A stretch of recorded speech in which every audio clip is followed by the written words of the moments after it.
저는 이제 돈을 이렇게 버는 행위 있잖아요. 내가 노동을 제공하면서 그동안 돈을 벌어왔더니 근로소득이라는 소득과 그다음에 사업을 하면서 운영한 사업소득이라는 개념들, 그다음에 돈을 버는 자본소득이라는 이런 개념들에 대한 것들을 마지막에 좀 깨달은 것 같아요. 근데 지금도 아직도 회사에 다니고 있는 많은 사람들이 이 돈의 의미, 그러니까 돈을 가지고 돈을 버는 이 소득의 의미를 깨닫지 못하고 있는 사람들이 많은 것 같아요. 저는 그래서 그 아들아 돈 공부의 첫 문장이 25년 동안 열심히 일했는데 나는 아직도 힘든가? 그 이유는 내가 경제적 무지 때문이겠다. 그 경제적 무지가 뭐냐면 그러니까 돈의 의미들, 소득의 의미들 이런 부분들을 정확하게 깨닫지 못했던 것들을 퇴직하면서 그때 깨달았던 것 같아요.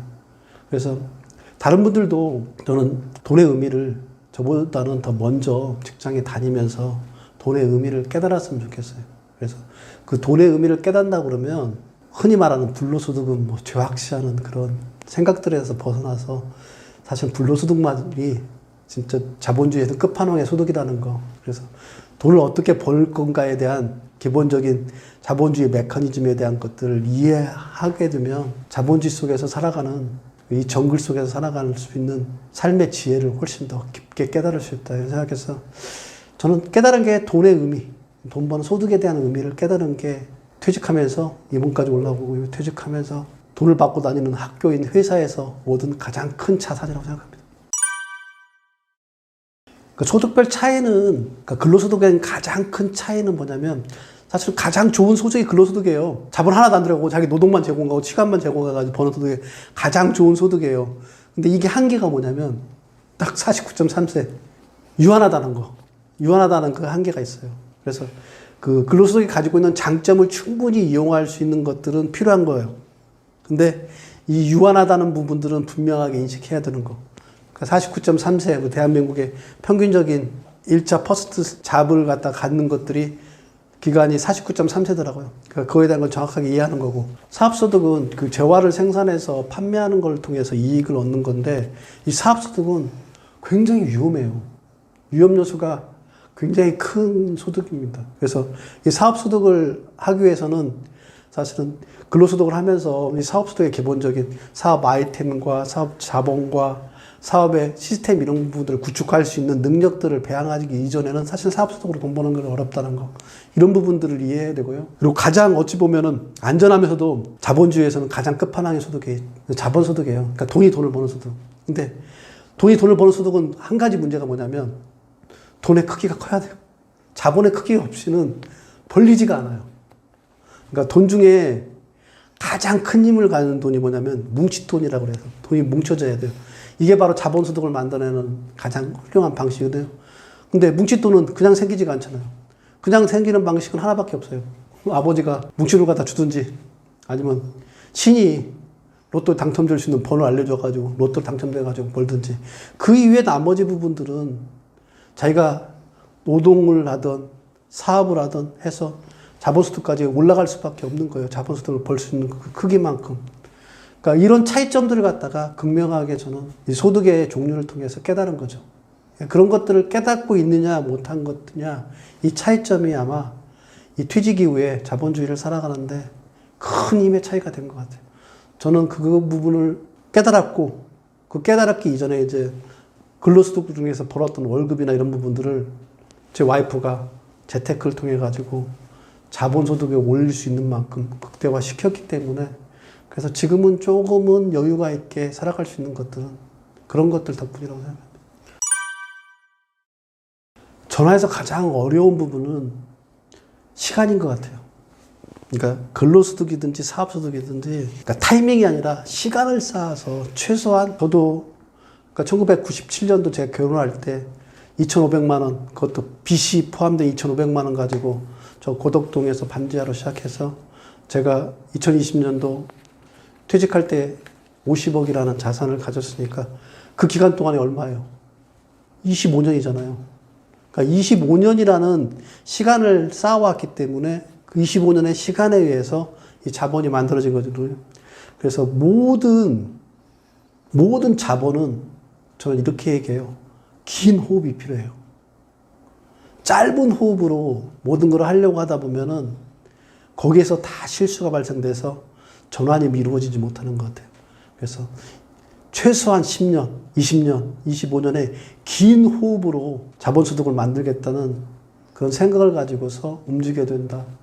그게 가장 생각의 전환을 바꿔야 될 부분이라고 생각합니다.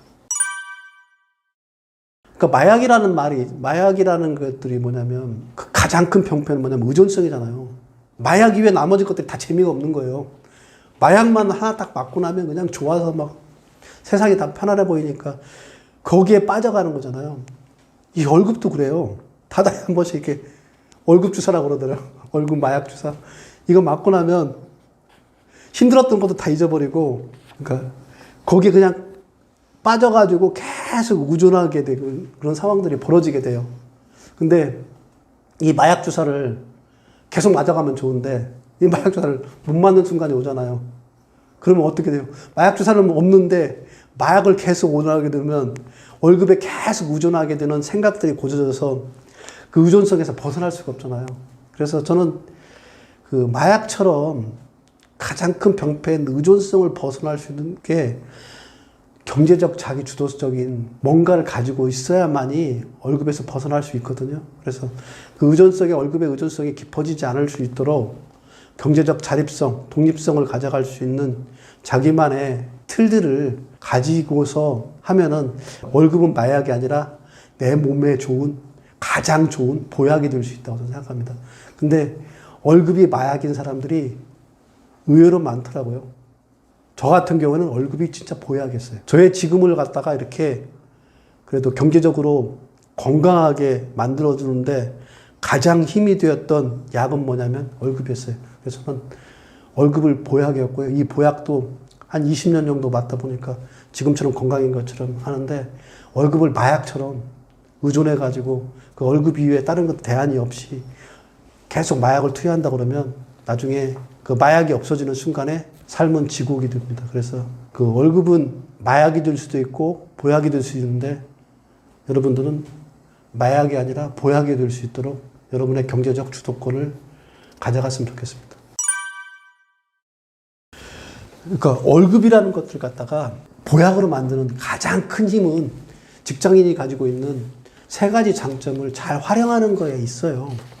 직장인이 가지고 있는 가장 큰 장점은 마약이기도 한 월급, 그 사회적 지위를 나타내주는 명함, 그리고 보통 이제 우리가 월급을 받기 위해서 일을 하잖아요. 일이라는 건 뭐냐면 사회적 모든 정보, 이걸 갖다 제공해 주는 거거든요. 그래서 월급, 명함, 일, 이 세 가지가 직장인들이 마약을 보약으로 바꿀 수 있는 가장 힘으로 작동을 합니다. 그래서 월급을 얼마나 잘 활용하느냐, 명함을 얼마나 잘 활용하느냐, 일을 얼마나 잘 활용하느냐, 이 활용 방법에 의해서 여러분들은 마약이 보약으로 바뀔 수가 있습니다. 그래서 첫째 부분은 월급을, 마약 같은 월급을 보약으로 바꿀 수 있느냐, 이 부분은 월급에 대한 생각을 좀 바꾸셔야 돼요. 그러니까 이 돈에 대한 생각을 바꾸는 것과 인맥을 상통하는데, 돈이라는 건 가장 큰 힘을 가질 때는 언제 큰 힘을 가지냐면 뭉쳐있을 때 가장 큰 힘을 가져요. 그 뭉쳐있는 힘이 얼마나 힘을 강하냐면 이 비유를 하면 아마 여러분들 정확하게 이해할 거예요. 1억의 힘과 100억의 힘과 1000억의 힘을 비교하면 10배, 10배, 10배가 아니라 저는 1000배, 만배인 것 같아요. 1억의 힘과 1000억의 힘은 만배, 억배까지 될 거예요. 그건 자본주의를 살아보면 알아요. 그만큼 돈은 뭉쳐있을 때 강한 힘을 발휘해요. 근데 이렇게 뭉쳐있는 돈을 만들기 위해서 가장 훌륭하게 뭉치게 만든 접착제 돈이 뭐냐면 월급이라는 고정전도예요. 다달에 돈이 나온다는 것들은 뭉쳐있는 돈 이외에 가장 큰 힘을 작동하거든요. 그래서 이 월급이 고정돼서 나오는 돈을 갖다가 접착제로 활용할 수 있도록 지출을 줄이고 저축을 해서 접착제로 계속 붙여가는 역할들을 해야 되는 겁니다. 이렇게 해서 자본화 시켜야지 마약이 보약이 되는 겁니다. 그래서 월급을 쓰고 남겨서 저축을 해서 접착제로 만들어라. 이게 보약을 만든 첫 번째 부분이고, 두 번째 부분은 명함이 기본적으로는 사회적 지위에 가서 명함을 딱 내밀고 어깨 딱 피는 걸로 활용하는데, 그게 아니라 명함은 사회적 지위뿐만 아니라 사회적 신용이에요. 명함을 이용해서 은행에 대출 받을 수 있어요. 은행에 대출해 주는 건 담보가 있거나 아니면 신용이라는 거 이외에는 대출해 주지 않아요. 근데 이 신용이라는 건 명함에서 나오는 거예요. 그래서 명함을 이용한 대출을 받아서 두 번째 접착제 역할을 할 수 있게 해줘야 됩니다. 대출을 받아서. 이 대출을 받을 때는 고정소득이 있을 때 대출을 받는 것 같고 고정소득이 없을 때 대출 받는 거하고는 차이가 있어요. 왜냐하면 이자를 감당할 수 있는 고정소득이 있기 때문에. 그래서 명함을 가지고서 두 번째 사회적 접착제 역할을 하고요. 세 번째, 일이라는 걸 통해서 뭘 할 수 있냐면 일이라는 걸 통해서 사회적 메커니즘을 가장 잘 배울 수 있는 겁니다. 그러니까 일에는 정보가 들어있어요. 그러니까 저 같은 경우에는 식품을 구매를 하는 역할을 했는데 식품을 구매하다 보니까 식품에 대한 흐름들을 이해하게 되니까 경제가 어떻게 흘러가는지에 대한 것들을 훨씬 더 쉽게 이해할 수 있었습니다.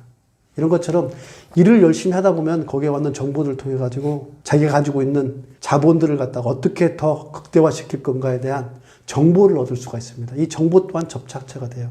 그러니까 월급, 명함, 일을 통한 정보 이 세 가지 접착제를 갖다가 착착착 붙여가면 그것도 월급에다가 착착착 붙여가면은 이것들이 마약이 아니라 보약으로 싹 바뀝니다. 그게 한 20년 정도 하게 되면 아마 내 몸을 갖다가 죽을 때까지 지켜주는 보약으로서 작동할 수 있을 거라고 생각합니다. 좀 그 방식으로 직장인들이 한다 그러면 누구나 다 마약을 보약으로 바꿀 수 있다고 생각합니다.